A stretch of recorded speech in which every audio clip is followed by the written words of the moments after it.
might come. No. Good. Warren was supposed to be induced today, she's 2 days over, Crushed concrete. but they're too busy. Already, like concrete. Excuse me? The hospital's Yeah, they're talking about digging footings next week. Which hospital? Maybe as soon as. Austin. Yeah, Dave can play But they there. figure it's gonna be less busy on the weekend. And all that clay's been really good clay, hasn't had any rocks in it. Good. Yeah, but Leo won't be in daycare. Got really good compaction. So I suggested to her that, well, does that mean little brother's gonna be more laid back and relaxed while Leo drives him all over the place? He's just a little chill, doesn't matter when he comes. She's hoping for that. I don't know who's implement those. That's what Laura keeps saying too. That she's not pregnant, but if she was, she's like, can't do another one like this.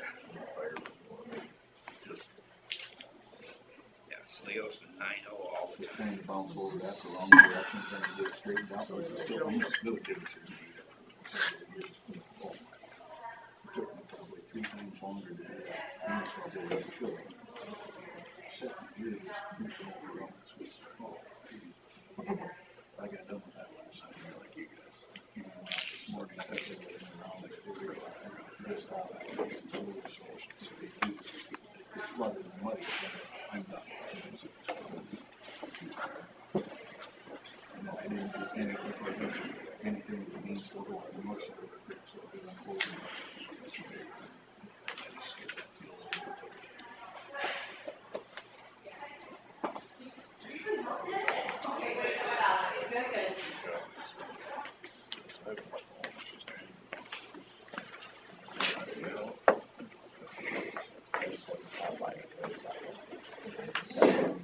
Where she's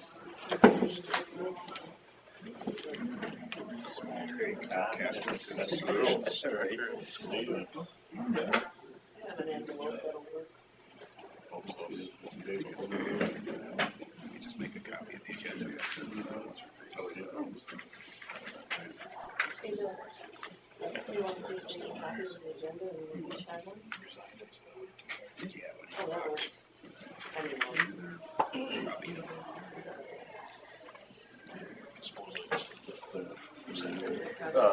It's, yeah, fire program supervisor, so, right, well, effective in a couple of weeks. Yeah, Jason Walker, yeah, I was district forestry, Kansas area. Just took this job here last week, and officially started. Oh, yes, I had a mess with it. that's all the plan, it was like for 7% cotton. But I done it right away. Yeah, that too, yeah, if we can get enough seed, we'll play on all that too. By the time I get to Thompson, it's too late.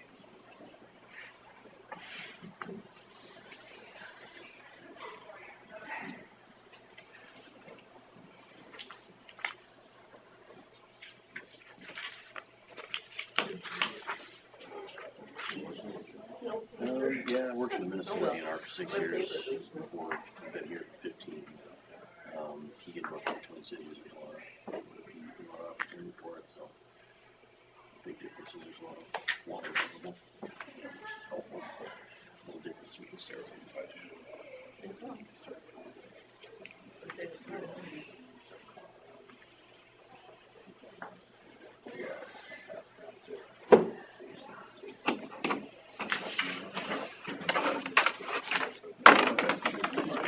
Yep. Yeah. Yep. Many times, you get those for years, it's be pretty nasty.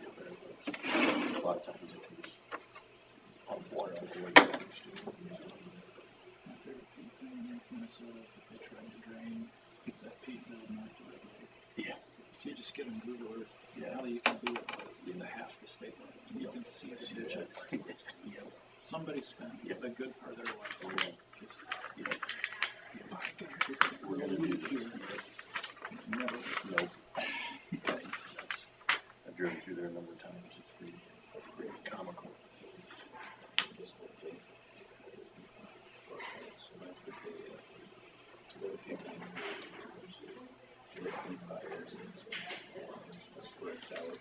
Ready when you are. Yeah. All right, I got guess we're gonna start with the Pledge of Allegiance. I'll stand. I pledge allegiance to the flag of the United States of America and to the republic for which it stands, one nation, under God, indivisible, with liberty and justice for all. So we'll consider for approval emergency proclamation. Do we have that document?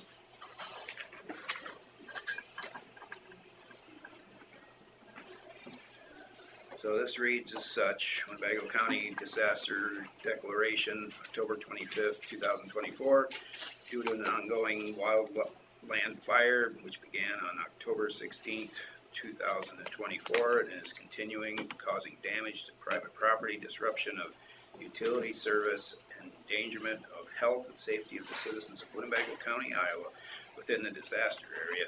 Therefore, Winnebago County has declared a state of emergency authorized under Iowa state statute and will execute the expenditure of emergency funds from all available resources, the invoking of mutual aid agreements, and the applying to the state of Iowa for assistance for damage assessment necessary for a presidential disaster declaration. All right. Did you have a question, Nate? 17. It's October 17th?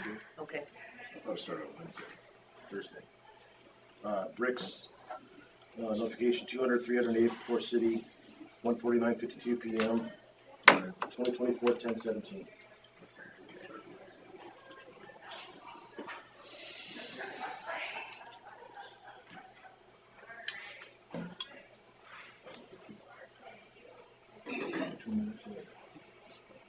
Okay, before we declare this, I guess it'd be nice to have some discussion on this, what this is gonna do for us.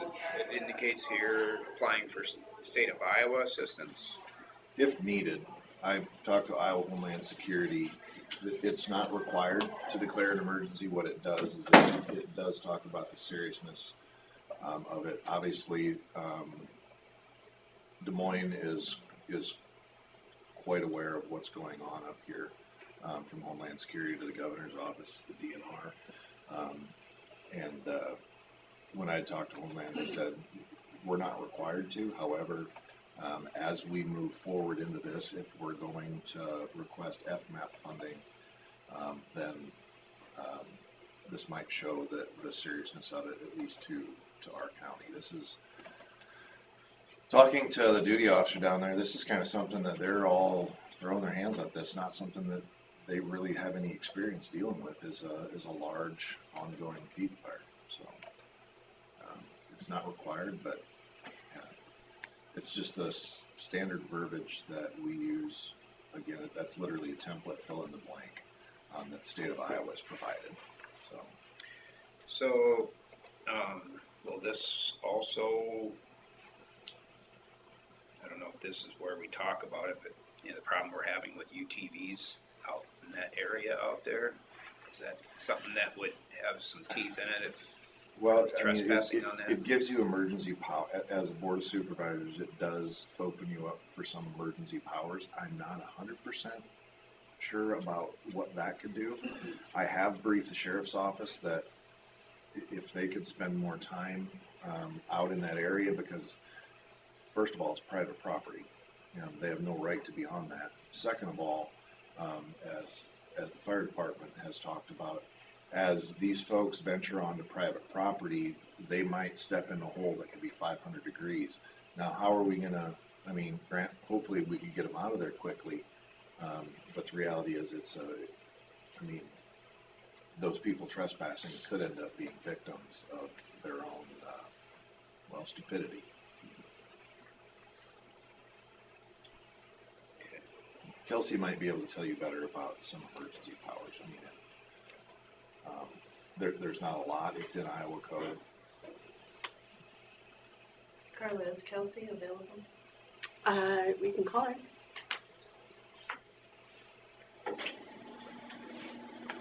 So by declaring a disaster in Winnebago County, does this set up requirements for us as well? It doesn't require require you to do anything. What it does is talks about that this is a serious situation and we're going to do everything that is within our power and resources to try to mitigate the disaster, the emergency, if you will. That doesn't mean that you have to go out and get a $500,000 loan or anything. Whatever. It just says that this is serious and we're going to do whatever we have in our power to make it better.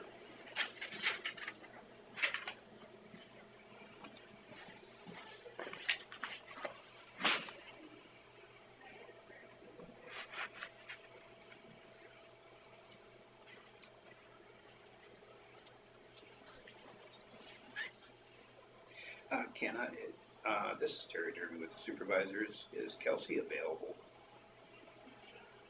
Okay. Well, we're doing an emergency proclamation. We kind of had some legal questions we were hoping to get some answers for, but you think she'd be freed up pretty soon or not?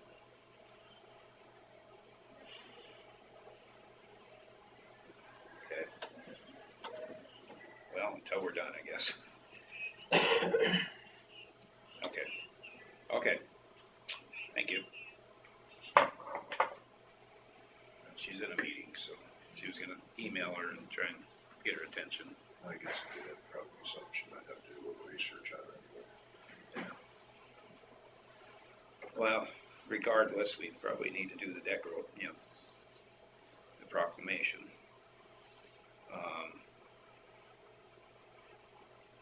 And then following this, what's our next steps to start that FMAC funding process? So whether it's the township trustees or through the board of supervisors, I can get you the information. It's through FEMA Region 7 out of Kansas City. That's who would administer it for us since we're part of that region. I've asked Homeland Security to reach out to somebody down there, and I haven't heard anything back from them as of this morning, just to kind of find out what we need to do. It's not super difficult. It's just that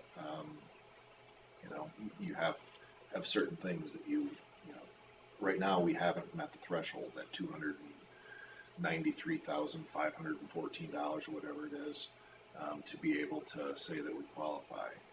If it looks like that's where we're going to get, so we're going to have to collect some numbers and see exactly where we're going to be. Now, we also can include every time that anybody in official capacity is out there. I mean, in the equipment hours, the truck hours, all that stuff counts. We use the FEMA scheduled rates to determine that right now, and then anything as far as getting a quote from Mr. Swanson as far as what it's going to cost to pump. Did you check into any of the state equipment too, or? Yeah, that's going to be available if needed, but I don't know. They're not going to have the amount of discharge that Matt would have available to them. So we pretty much, everyone's agreed that the dollar amounts from even just the pumping is going to exceed that, Yeah, wouldn't it? sounds like We talked to Matt yesterday, and it was 90,000, he thought, for 300. When I called him back, he said just for an even number, for 3 million pump, figure about $100,000. Just even, flat, quick math. He's obviously the man's in the field doing his business, and it's a curveball on him. So And that includes the locating on the site and. that was my understanding. The way I carry the pump, $3 million. He said even number, just quick off the top of my head, just kind of as we're progressing through that $100,000 per $3 million. And man hours that have already been spent, even with secondary roads, I mean, to get that all pulled through culverts and things like that, we're gonna get to that number. Well, the fire department hasn't I've been, since the start of the fire, I initially started call for service for my hours and trucks that were on the rates using the FEMA pay structure. Fire department's not normally billed for these services, but, the tax implications that, against our budget, we'd have to try to recover some of these costs. It's been detrimental to our department. So with that piece, I have documentation of all these hours and stuff. Early estimates for that first fire, I was around 8,500.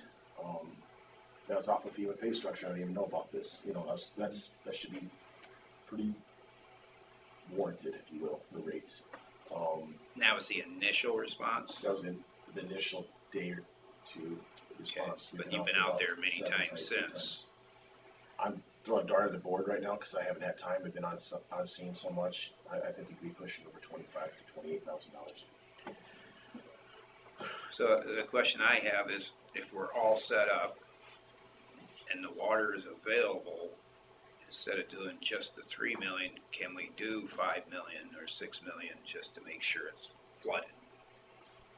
So after talking to Matt Swanson, Ethan, I don't know if you were there or not, or who was all with him, I got a report back from Matt with the land, since we have the pump, we may be looking at access of 9 million gallons. Okay. Do we have that water is the next question. And how does it affect that? That would probably wipe out the fisheries at Ambrosen. It's already low right now, and then with winter coming on, it's not gonna have time to recoup that. I did a fair amount of calling yesterday to some of my fire contacts around the state and got passed around. And eventually got in contact with a burn boss with the Minnesota DNR in northwest Minnesota that has dealt with a lot of peat fires. I told him the 3 million gallon number, and he thought that was woefully inadequate with what his response was. There's a few, he gave me a lot of good information. To boil it down, peat is hydrophobic after it's been burned, so it won't absorb water, so you're talking about a total flood. And you don't know how deep that peat bed is or how long it's going to take to absorb, slowly down through those channels where it hasn't been burned. What they do in northern Minnesota when they have peat fires that they have to respond to, they make their own spray wands out of 1-inch galvanized pipe, and they blast down through the peat and get underneath the fire and flood it. So it creates a barrier, a moisture barrier, because that peat underneath is hydrophilic. It's going to absorb that water, hang on to it really tight. So you're creating a barrier where the fire can't go down any further. And he said that's really been, their best technique in fighting the spread of peat fires. At this site where you've got a drainage ditch on two sides, what he recommended was basically going around the perimeter of your farthest known perimeter now, with creating basically a water fence around it to contain the outward spread, and then once that's contained, you can start going interior and attacking hot spots as you go. It sounds like it's not a quick process. There would be some labor involved there. The other consideration that he said was important is that as we get to winter, that you'll start getting more thermal inversions, in the late afternoon, early evening. It traps a layer of cold air. You see it when there's, it's really foggy. Essentially, then all night long, that steam and that smoke is being trapped close to the ground, and it creates a really dense fog. He said a 10 to 15 mile radius from the fire, and that's something that law enforcement should know about because it can make travel conditions dangerous just due to lack of visibility. And those thermal inversions the next day, it's until the sun comes up, and it might be sort of like fog. It could be 10 o'clock in the morning before it can burn off that inversion to where the smoke can dissipate and rise through the air column. Could he give you a rough estimate? Because I spoke with peat sticks yesterday, and preliminary reports were, that's an average size acreage of burned of 20 so acres. If we're sitting at 60, 70, 100 acres, the effectiveness of this, I mean, from my understanding, when you put a peat stick in, it erodes the soil, so then you have to pull them back up, relocate them, re-inject. So it's an ongoing, constant pressure, constant problem with cold weather coming in. My approach to this was flooding it out, was to stop the smoke level. I mean, when you're talking flooding, I'm talking water on top of the ground and slurring it. I'm not opposing what you're saying. Yeah. That was assessed in an approach. but Yeah. The reports I was getting is it may not be effective, not trying to contradict what you're saying. This is open. And I'm just passing on what Right. I've got, but. How quickly do we get this concern and the gawkers and the people off the land in my fire department to be able to take a reprieve from this ongoing lateral spread of this fire? Could your process be the first step, and then we utilize that water at some point to do those? I've never experienced this. I'm sorry, Terry, I can't give Yeah. that answer. I mean, yes, if the water's there and it's not Yeah, going away and maybe we can recycle it, I'm sure that's an option is if we can be aware we of can it. force it under the fire, and But you gotta have a source for water if you're gonna do that. either way, I mean, to drowned out in peat sticks, we'd be transferring water constantly. We wouldn't stop for a very long time, you know. And to have all these pipes that go in the ground, we drive them in, I don't know if they're, just depends on whoever they say the depth to get underneath this peat bog. Then we gotta sit there with multiple pumpers around the area to keep injecting this constantly, and then who's gonna do that, you know? Yeah, we'd like to keep this process, user-friendly. Right. There's a product that they can mix with that water in those peat sticks, from my understanding, I'm just hearing this secondhand and researching myself a little bit, is PX, it's a biodegradable foam, from my understanding. I look at it as a surfactant to kind of cut the oxygen layer out of that ground that holds, water can evaporate, it can push the smoke up laterally up through it, but water doesn't stick either, so now you're talking expensive. I'm just reading this, so what do we do with, if we have to inject this peat, and that's a PX biodegradable, basically a foam into the ground. That's obviously gonna be a cost, I have no idea what that costs for that area, so. But I'm just wondering if we were able to do the perimeter with water, can we isolate the fire then? Keep it from spreading? My hope. We talked about yesterday about trenching this out and making a moat, and Ethan was, I agree with him 100%, we allowed oxygen to get into it, you'd have to flood that to the ground level and that moat all the way around that. Right. If we banked it and around the perimeter and pooled the water, depending on elevation, and a water supply that we would have, because that comes back into your play with the fish and everything in there. What is our first approach to this? Do we get as much water as we allowable can? And Ethan, I don't know if you want to explain what maybe you and I talked about yesterday, with potential. Yeah, it was just an idea. The peat sticks are long, labor intensive, and so in replace of that, if you flooded it, because the peat gets hydrophobic, so you should be able to track on it with the machine, that you can poke around with an excavator and then just checkerboard it out there and slurry it and get water down in those holes and then kind of work your way out.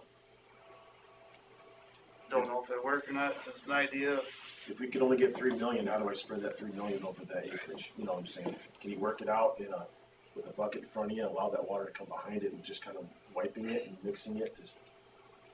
So I did the math, 3 million gallons over 100 acres is equivalent to an 1.25 inch rainfall, which it's just not, it's not gonna flood, as it is.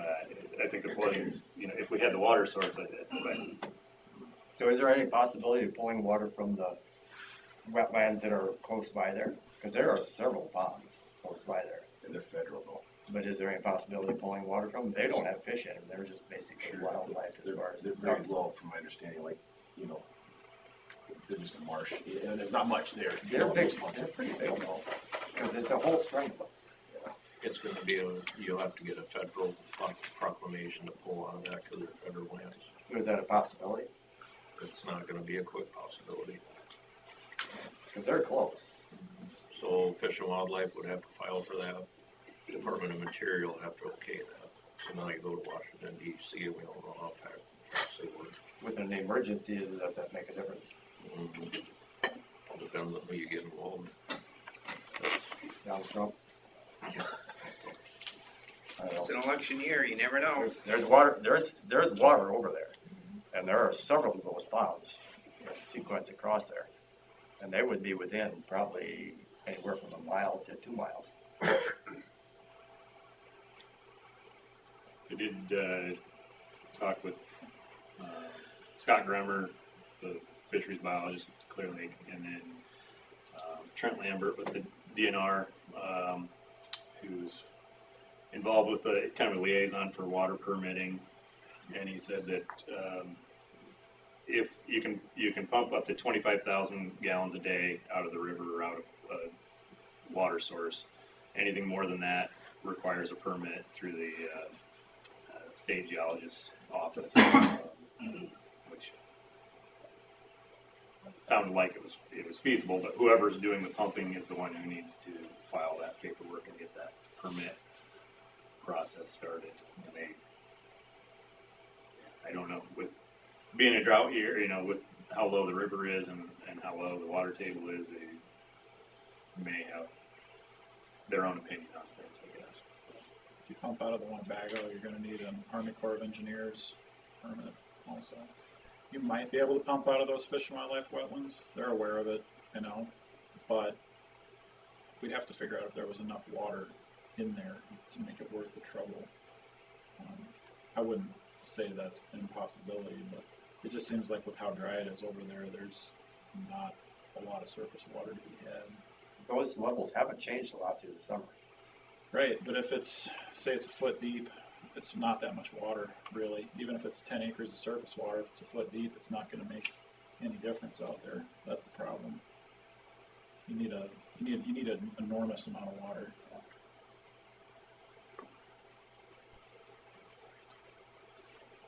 Even if you just got enough water to fill the drainage ditch around it for now, and then be able to pump out of that. Yeah, we blocked Get the creek off. If you get the top at least cooled down so it's not, I mean, you go out, well, when we were out there, there's little dirt devils and they're blowing around and then it shoots a flame 20 feet in the air and then all it takes is that to get over the grass and you can get the top cooled down. So if we had this big pump set up and we were getting it to the area, how would it land? Where would it land? And would you put it in the ditch right away that you made, or would you put it on the ground trying to somehow, how do you distribute it? How do you distribute it? When it's Well, I down mean, the there? water, you're talking a lot of gallons per minute coming in there. Yeah, So fill the ditches first. so fill the ditches And then- first and then, Okay. Is I'm assuming the hose is like a rubber hose, you can't be just laying it out on the no. hot ground, so you'd have to move it around.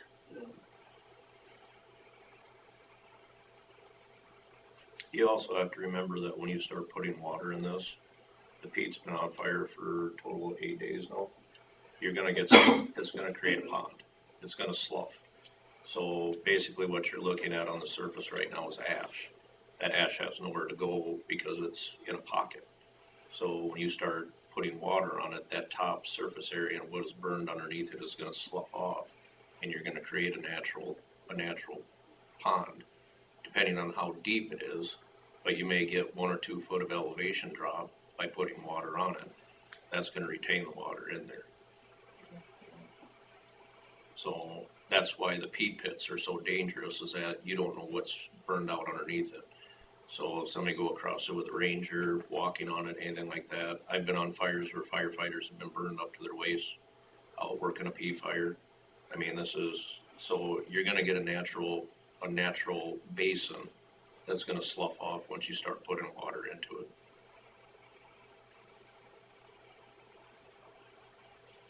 So you're saying that's a good thing, Cause Yep. it would hold, It'll contain the it'll water. contain it, Now it just depends on how much slough you're gonna get. with maybe not doing tons of berming around it. Mhm.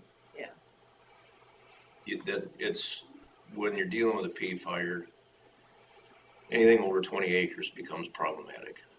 And so peat sticks work on the smaller acreage fires. I did some quick math yesterday.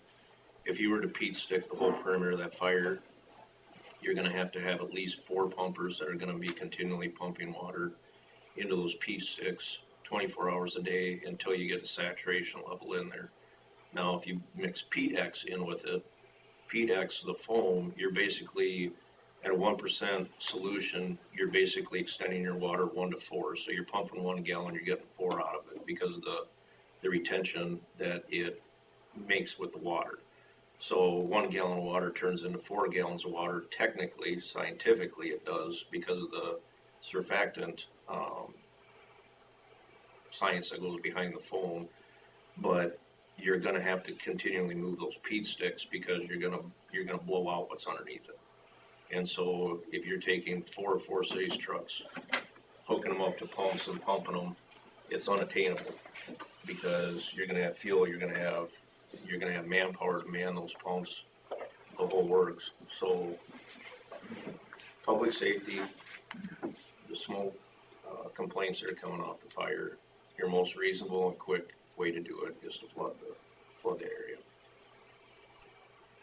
So we've got the county attorney in the room now. We had some questions earlier about our proclamation. Okay. And if it puts any teeth into enforcing this problem we're having with the trespassing out there on the fire site. We have UTVs, looky-loos coming in and riding around on the fire site. Puts any teeth in it as far as, I mean, if there's it's already trespassing. illegally, it's private property, so it's Right. already illegal. Is this putting higher emphasis on the fines or the?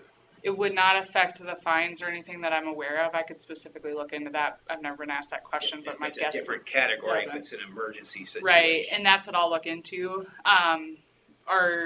Have these been reported to law enforcement in the past? The trespassing? I don't know who's Yeah, getting trespassed on. I just see them running all around out there. Oh, okay. I went and told Sheriff Epperly, the chief deputy, and one of the deputies yesterday, asking them to pay some more attention to it. Okay. But, I mean, I think it would come a lot more, Chad, you know, if you gave them, but, again, you don't need to be the police out there either, but at the same time, if you see somebody out there, it'd be nice, because. So the problem is, unless you call it into law enforcement, they have no idea if you've given these people permission to be out on that property or not, right? Because sometimes people do get permission to do that, so unless you call it in.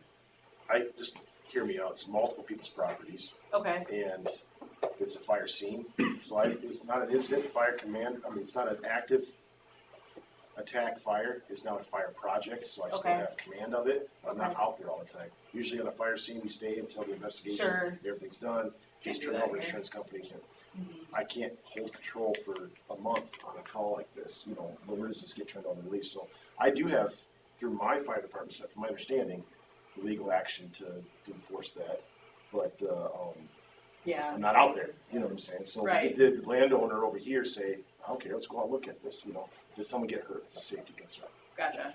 So it's not really the landowner themselves concerned about the UTVs and whatnot? I think the area landowners are concerned about it. They have a full understanding that how dangerous this land is. They're just out driving around and all they gotta do is get an exhaust on this dry grass, and we got another one.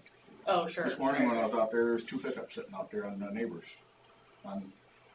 So you could have a Martinez. copy of this disaster declaration once we sign it and make multiple copies. I mean, if you wanted to hand it out to someone who was out there, I mean, if it would give you any more teeth or Post them, post Somehow. them somehow. laminate them and post them or something. Is there any signage out there now as far as danger and no trespassing? No. I didn't send anything out because I don't want more gawkers out there. It seems like you bring attention to something that's, now we get a whole bunch of stuff, so.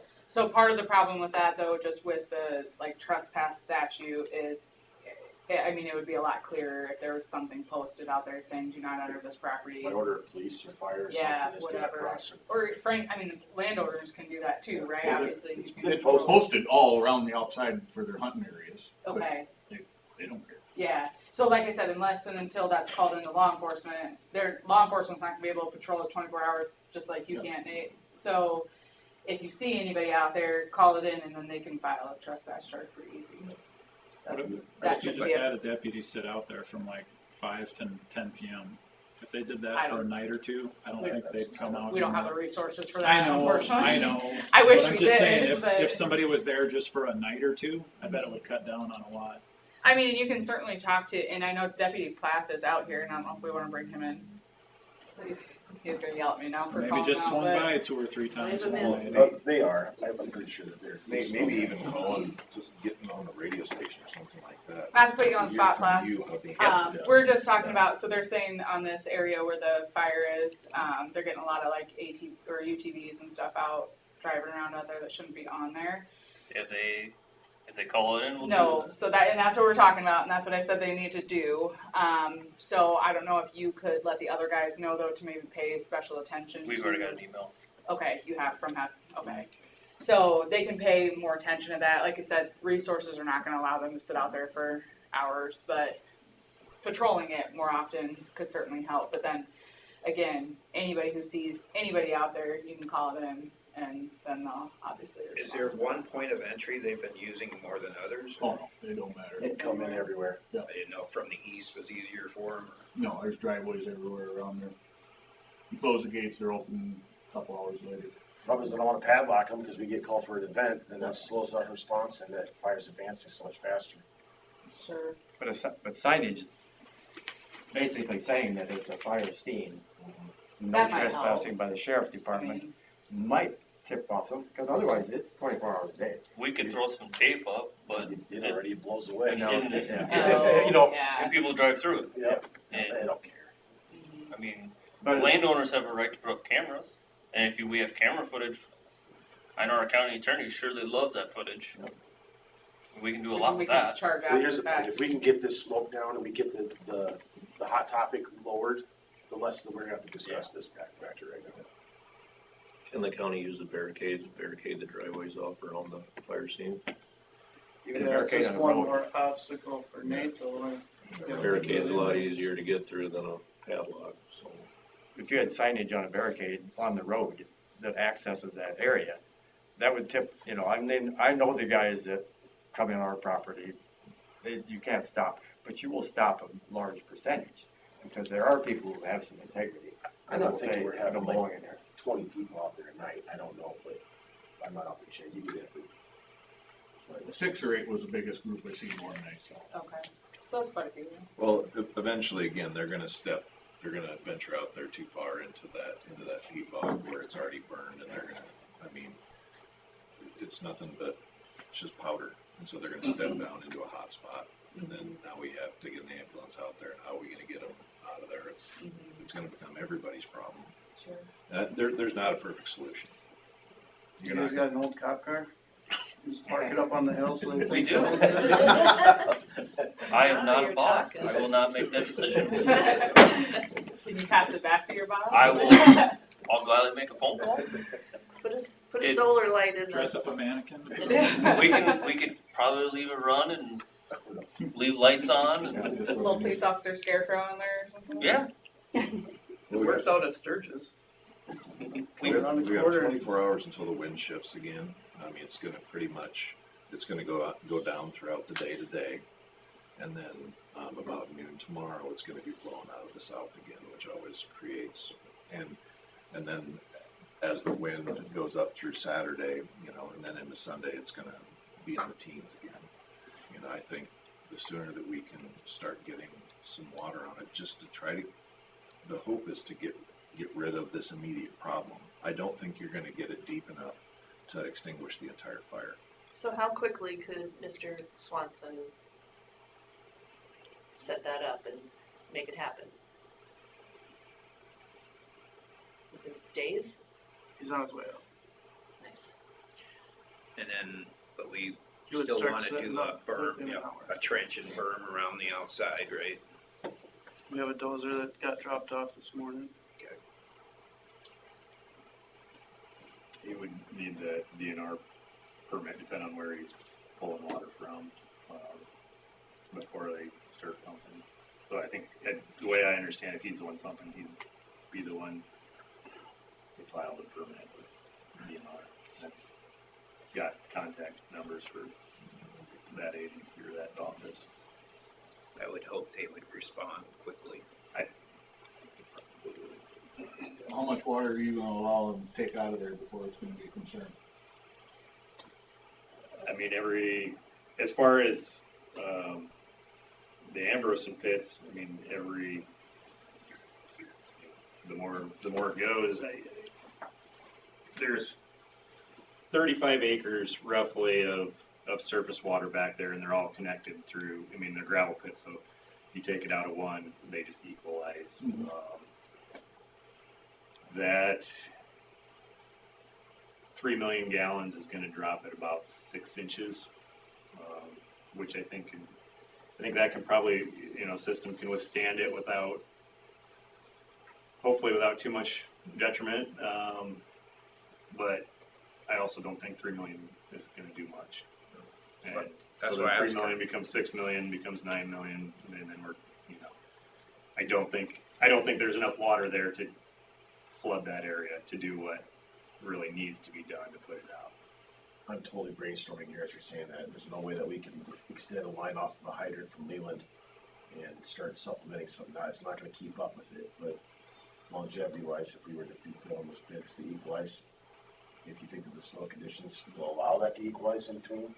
We don't know if it's Yeah, sand or I mean, rock, that would, you know what I'm saying? yeah, I would think would help, but I don't know what flow rate would be going. Very, nowhere near that 1,000 GPM. Yeah. You'd probably be, if it was just without a pump, you just straight off the hydrant, you're probably looking at 300 a minute. If we were to pump it, Leland can't support that, and that, we know that the fire suppression system in that town will start creating a health problem with the residents, them be sucking the water system dry. But, Can we get that first 3 million gallons on it and see what we got? We might find out that we're, not doing anything whatsoever. We might find out it's doing a heck of a lot more good, and we're able to spread it around. And then if we need to, going back to the core and the DNR, like maybe pump from the Winnebago into Ambrose pits to replenish it so it doesn't run the fishery. But like let's get. My opinion is let's get started with something. And I understand that yes, we don't want to make an environmental hazard by pumping something dry or down to where it's not sustainable. But the reality is, let's see what it does. I mean, let's throw something up against the wall and see if it sticks. But what's that number, how much we're gonna pump? Is the cap gonna be 3 million, is it gonna be 6 million, or? I'd say start with that first three. Yeah, can we first just 3 start million. with 3 million for now and just, Then See you how can much do it an drops the level. assessment on Yeah, it and let's see what it does. because if those pits are, how deep? They vary from pond to pond, but I think the largest one's about 10 to 12 foot deep. There's a smaller one that's a little bit deeper, it's 14, 15, and then some of the other real small ones, I think. So you would take measurements and see how much comes out after Yeah, 3 million and then we can we put a know. marker in and we can measure where. So, At are we some gonna, point, we're gonna need some help from Mother Nature anyway. And if we were to pump it now, and hopefully before the snow flies, we get some rain and the Winnebago River is back up, then could we actually put the pump in the Winnebago River to fill Ambrose back up? Yeah, If we don't get any rain, we're all in trouble. I mean, if you're gonna go through the permit process, I don't know what that looks like with the Army Corps. But if we're gonna start pumping, at any point, pumping water out of the Winnebago, we might as well start that permit process now and see what they, Exactly.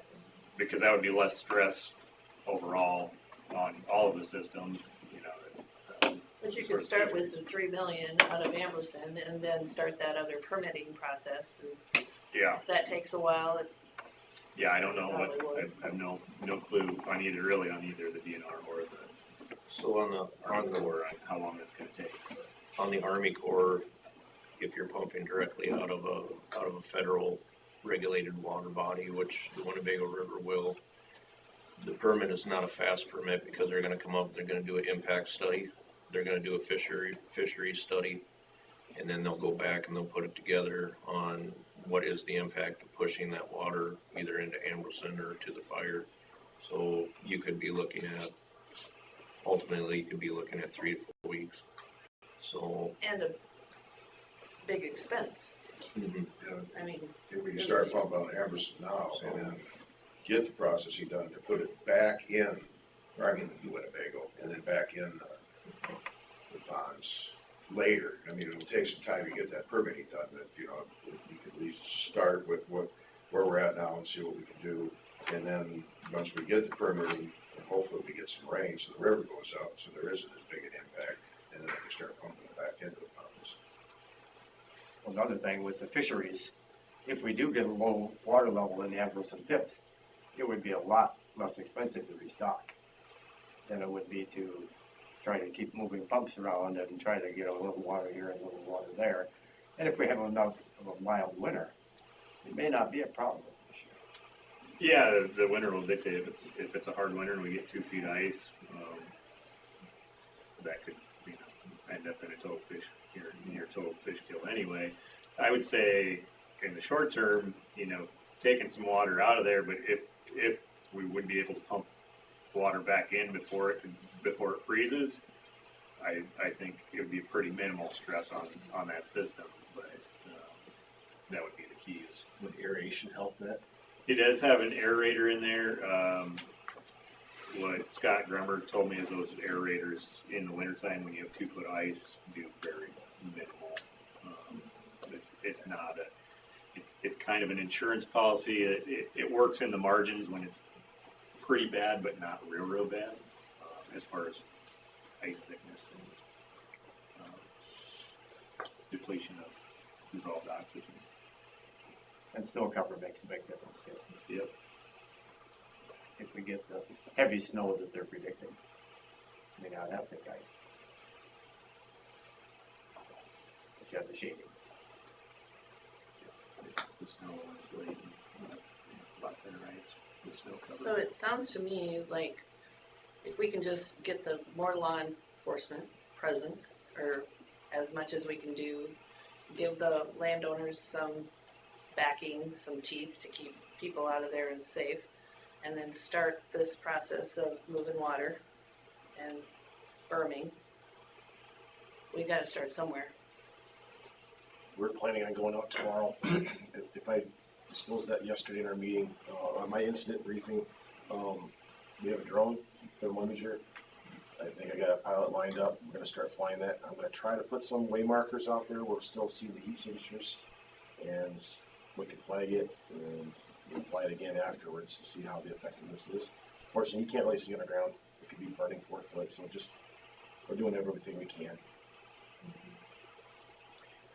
So if you locate a dozer out there today, are you planning on starting to push today, or do we know where we need to be, or?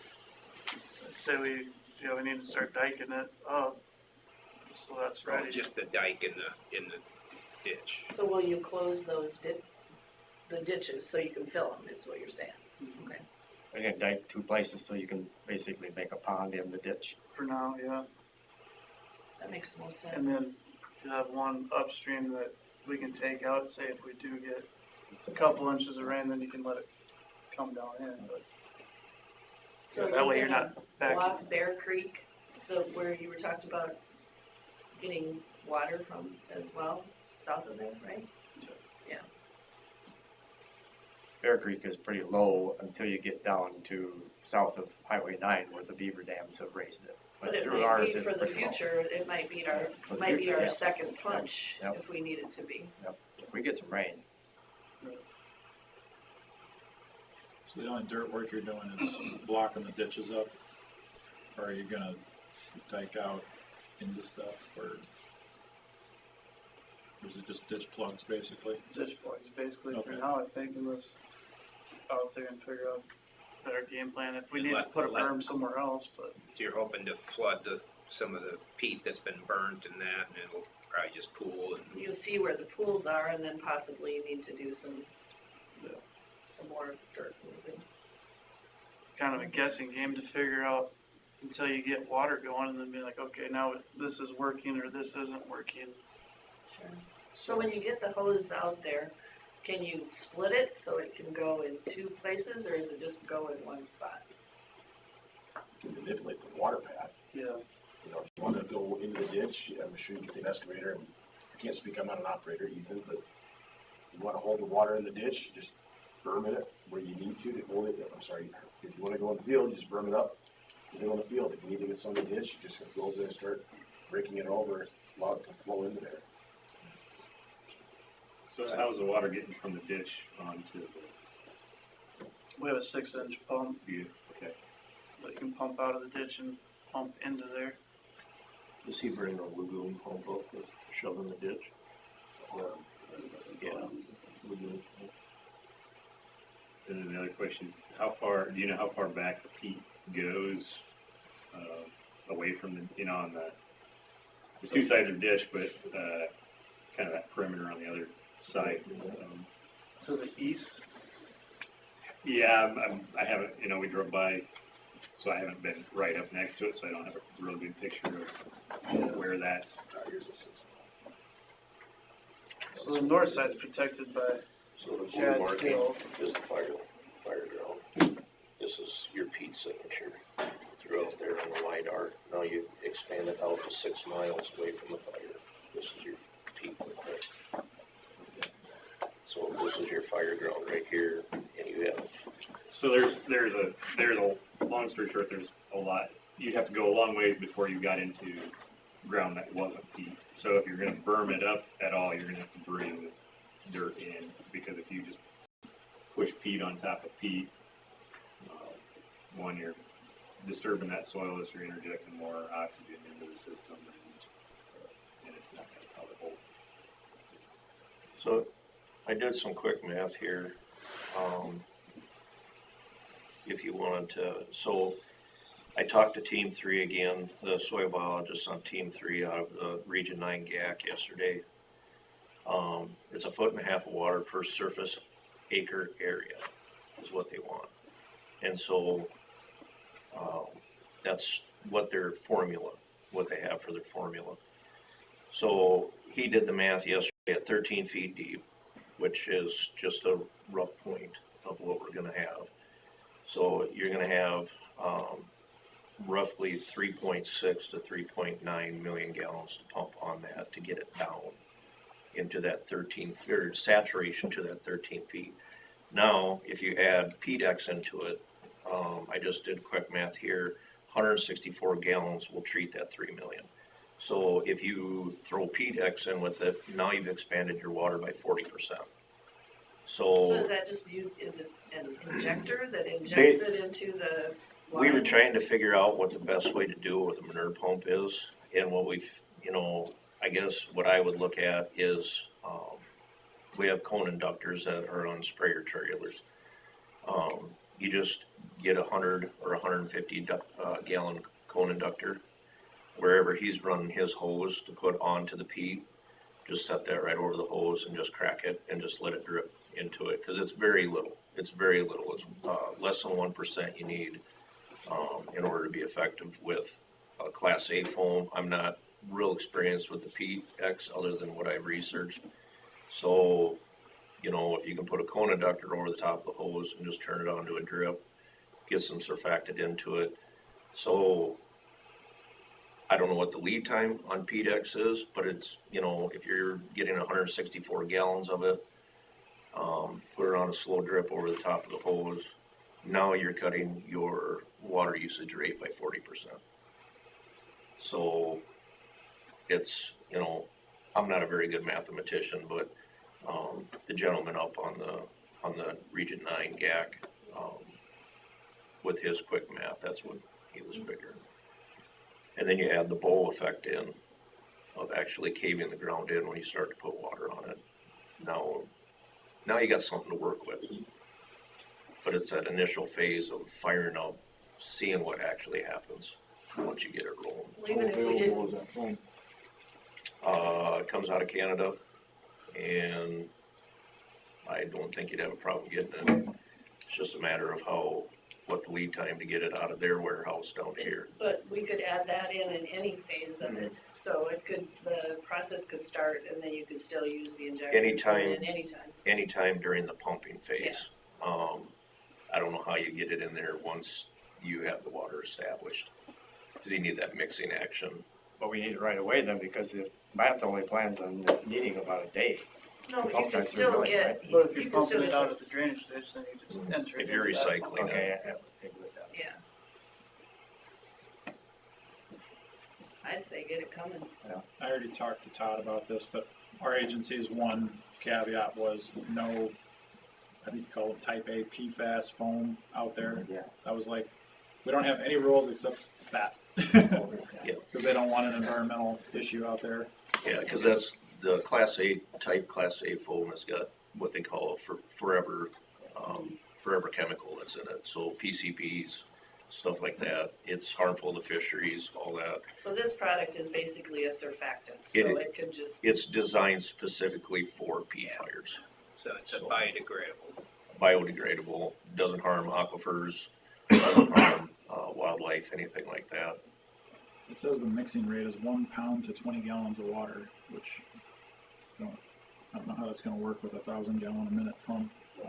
I don't know anything about it, other than I'm reading this right now. But the pump we have that recycles the water won't be that fast, right? I've never worked with it before. All right. None So- of us have ever dealt with anything like this before, so it's trial and error. You gotta try something. Right. Well, I think we've got kind of a plan established here, right? I think we all know what we do. if we get this signed today and maybe Carla, you could even print up some things for the homeowners so that they can laminate them and put them up. That might be helpful on their properties. Can't hurt. Can't hurt. Just make sure your liability insurance is paid up. Well, if you have signs posted saying stay off, then your liability insurance should not have to cover it, so you should be okay that way. I'm not giving you legal advice, No, but Yeah. just saying. Put signs up. In order to get the DNR permit to pump, when we pump the pit, it's about 3 days to get the permit. So and that's us pumping out of the pit into a public water. So I don't know, you gotta, if you sign emergency declaration, I don't know if that speeds the process up, but the last time we pumped the pit down to crushed gravel and put it into the twister, I think it was a twister, Buffalo Creek, whatever that is, it was 3 days for us to get the permit. Twister Creek.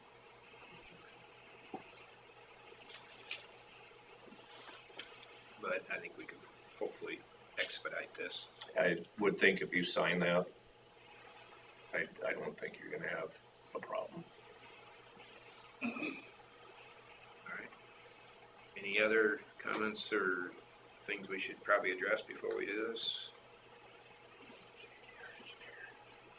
How about, so to start the federal process, you said either the township or the county should declare this.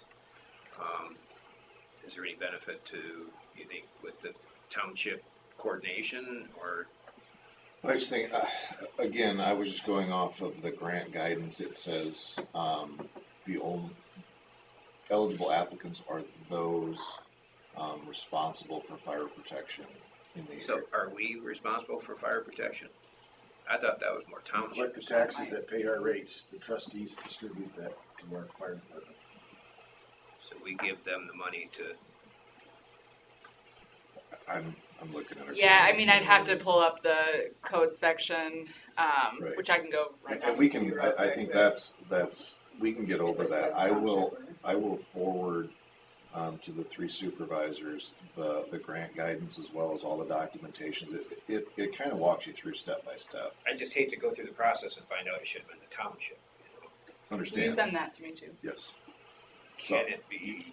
So can Just the a joint. township just, can it be joint? Can the township just do I, the same thing? Well, they can have their own meeting and Yeah, Yeah, I can't imagine. do Stick it around. too. Yeah. and have your own meeting and do your own, again, there is a threshold that we're not at yet. And so, again, this is all through the Stafford Act, which manages disaster funding through FEMA, and we're not to that threshold yet. Do I think we're gonna get there? Yes, I think we will. But it's gonna be going back over the next week or so. There's not a hurry. There is some sort of timeline from date of incident. I will confirm that. But it's not like if you don't apply today that you're just out. So I'll send that information out. There's a ton of it, and then I'll dig in and see what we need to do. I've asked Iowa Homeland Security to reach out to FEMA Region 7 to say who's the person, and I haven't heard anything yet. I've been sitting here checking my email and things like that. I also think that we'll need to put some information out over traditional and social media just to talk about if you're trespassing on this private property, number one, that's illegal. Number two, you could get hurt. We could have some sort of stupidity ordinance here in the county that's a criminal offense. You can get in the way or. Yeah, One stay out other of the way. One other question I have, I did a little bit of research on peat fires as well. This was not an accidental fire. This was not a situation of lightning strike, natural occurrence. This was purposely set by the landowner, which he should be liable. And it's no different than a forest fire where it is burning down a town. So we Mind you, also need to that fire consider was that, this spring, correct? because he set the fire this spring. so what was the It purpose? was totally out of The control, purpose was just to reduce, Land management. it was management. and he does it every year. And as Ethan was saying yesterday, it's not the first time he started the peat on fire. No, we pulled up call for service records on him for the last, it was 4 years, we've been out there 6 times and fires in that town. Need to find documentation on that. But I need proof on that. It was our NIFRS reports. Yeah, we can, I mean, Yeah. we can look It's all back. documented. So, We can look back and find that, but again, it's all about everything that we do, we should have already been doing. I know the fire department is, but everything that we're doing, we need to document. Time, materials, hours, miles, everything that we're doing. Could the farmers come into play that have expenses and, They're considered volunteer hours if we have documentation on who is out there. I know Chad has been out there hours and hours and hours and hours and hours trying to get that fire slowed down. So even just reaching out to those folks, saying, how many hours were you in your equipment volunteering? We can use that for either part of if there's any type of share that we would need to do, or part of the hours through the loss. So those are law enforcement hours as well? I don't know how much law enforcement. I know that the initial one was it you and well, there was like There's 3 of us on too. Mike three was out out there. there. Yeah. And I So- think you can call. Well, if he's in his vehicle, there's vehicle hours and there's personnel hours. But because that was I his charge normal my shift. dog too. What's that? I charge the dog too. Sure. But because that was his normal work shift, he didn't get called out for emergency work as overtime. Just his vehicle hours is the only thing that's eligible. So if we start this process and the pumping, the biggest cost there is the pumping part of it. Where does the billing go through? I don't know that. I guess that's what I'm saying, is if we end up as a county having to pay this, the liability should go back to the landowner, because he's the one who Really started should go this. directly to him. So the liability is in his court, and he should be responsible for the cost, If it's been on fire that many times, why does he keep lighting it on fire? because he can. But I mean, yeah, it's obviously he's not here, whoever it is. And a lot of times he lights the fire and leaves. This last time he was sick and his buddies did it. My understanding, that's what he told me last spring. The only thing you have to backtrack on that is you have to get a hold of the NRCS or the FSA office and find out if he had a mid-management contract. If he had a You don't- mid-management contract, then he's required to do that practice on the farm once. He had one mid-management contract. You only do mid-management practice once. It's a 99-year lease. That's, Oh, it's a 99-year? No, Okay. I don't know what his. it's permanent, it's a permanent easement. The mid-contract management is only on CRP, and you don't have to burn. You can No, you can also, get- you can So also. that's you why can there's disc options multiple, of right. disking You do not or have to burn. burning or. And It's also- an option. When you light a supposedly controlled burn, you're required to call in. Correct. I don't think he's ever called anything in. You can check your records, but if I were gonna guess, you guys have probably never had I a. preach and preach and preach that. Doing that. We would not put a management plan together for annual burns. We would do it maybe every 3 years, and we normally don't recommend burning in gigantic peat beds. So I don't have a copy of his, it's called a compatible use agreement or his conservation plan. But sometimes we pay private companies to do burns, but we have not paid a private company to burn on his property, to my knowledge. But I don't control everything that people do out there either. I'm not law enforcement, so it is their property. So sometimes what they do out there surprises even me. Well, there almost should be something in those contracts that says that you shouldn't burn over peat ground, or you do not burn over peat ground, you gotta do something else. I don't have a copy of his specific plan in front of me, but. No, but I'm just saying in general, I know wherever there's peat Right. ground, Yeah, burning that, I mean, when I was a little boy, there was a peat fire by Buffalo Center years ago. And I always thought it was the reason I remember it, because the dirt was burning.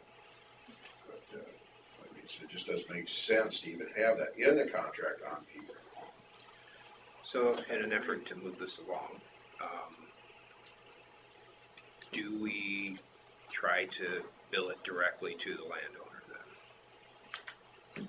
That's something I'm gonna have to look into if you're asking me directly. I've never had that question before, so I can certainly look into it and work with Andy on that with the funding and whatnot. Otherwise, probably the county's gonna have to be billed and then we go after them. Right.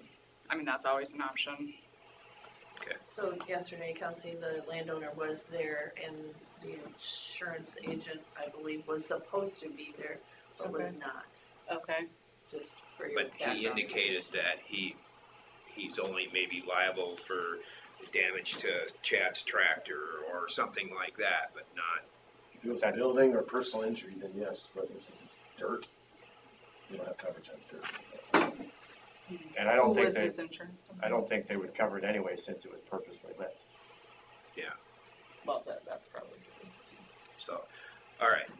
I think we're ready to move forward with our declaration says here, so I'll entertain a motion. I'll make the motion to approve the Winnebago County Disaster Declaration as stated, October 25th, 2024. I'll second the motion. So we've got a motion from Smith and a second from Derby to declare a disaster proclamation for Winnebago County on October 25th, 2024 for the property out at Mark Eaton's former Bear Lake property to try to mitigate the peat fire. Any further discussion? Hearing none, all those in favor say aye. Aye. Aye. All those opposed, motion carries.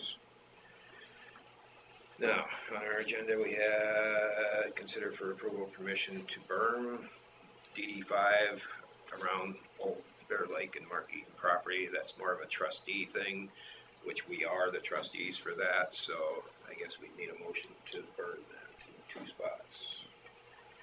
I'll make the motion to burn those open ditches, basically, To contain the to water. contain the water.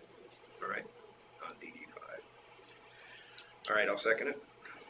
Got a motion from Smith and a second from Derby to burn up DD5 in 2 spots to contain water for fire suppression. All those in favor say aye. Aye. Aye. All those opposed, motion carries. Any other business as pertains to the Mount Valley Fire? Right. Do we get Matt started on setting up poles then? Suppose we need to have them at least start the process of the permit? So it's been So at are we least applied quite, for? we're sure that the permit will come through? From the contact I had, who's sort of the liaison, it sounded like it wasn't, he wasn't guaranteeing it, but it sounded like most likely they would issue the permit. Then I think they should start setting up. Why wouldn't Let's move forward. Monday, Tuesday, and Wednesday is possible red flag warnings again. Yeah. We gotta get That's something what going. we can She get going. cranks out, you're Can you gonna have, get that surfactant coming? Do you have the contacts for the surfactant for that? that would product? be somebody in position of power that would have to get that ball rolling, whether it be Ethan or I can pass that information on to Matt Swanson since it's his custom pump. How much is that stuff, do you know? I couldn't tell you. What did you say it was? 6, what was the ratio again? 20 gallons of water to 1 pound. So And it's a, one pound of it's a it. apparently. I'm literally just looking it up on Google, so I That's don't gonna know. be- I don't know if there's two versions, liquid There's or, probably a liquid and a powder, is it? The one I looked at was a liquid. Yeah. Came in a 5 So gallon. you're talking semi-loads of the stuff. No, if I did Said that, right, it's 164 gallons. 164 gallons. It's Oh, a but very liquid. thin mix. Yeah, what he was saying there. That's at a you're 1% ratio, and I'm just basing 1% ratio off a Class A foam. I would think a liquid would be easier to mix than powder, wouldn't it? If you had powder, then you're looking at doing I don't know how you do that, other than having F&L come in and put their spreader on and fly over it with the powder in their plane and. So I don't know how you would get powder. Would a fertilizer, I suppose, yeah, you have to get it all over, don't you? Yeah, you wanna have it thoroughly mixed within the water so that it starts to break down into a surfactant. That's the next thing that could help us coming into winter, if we have blizzards. That power line's going through this dairy land that supplies power to Forest City, they're now being rerouted, and, they need to get these poles replaced, whatever they look like, if they're gonna have to reconfigure that. I've talked to Connor with Dairyland, he was talking to supervisors last week, I think I talked to him Friday, and, this area is not good, I mean, that's an infrastructure in the city of Forest City. So, Right. Not all of us, really. right, yeah, correct, I don't know the extent of that, but. So the quicker we can kinda cool things down and get it contained, maybe the better off we can move forward. Okay. Do you wanna start looking into it? Maybe it'd be easier to work with Nate or something on that, try to get that PDX going. All right. Anything else? If your Okay. township wanna stick around and have your own little short meeting, you are welcome to stay here. Well, I think I agree with Nate. You guys are the ones that collect the funds for the taxes, and then you just redistribute them to us. So I think the better source would be from you guys. Right. Right, but just if you wanna get it over with, cause you're here, and have, Do a do declaration, a declaration of your own. township declaration or something. We're missing a couple people. So do we need a form, or how do we do that? Probably just redo what we have here. I can. Do you have a form that's Carla could signed or produce whatever? it for you. I can email that to Lindsay. I think it'll throw some weight around a little bit. Doesn't hurt to have an extra. Well, if there's nothing else,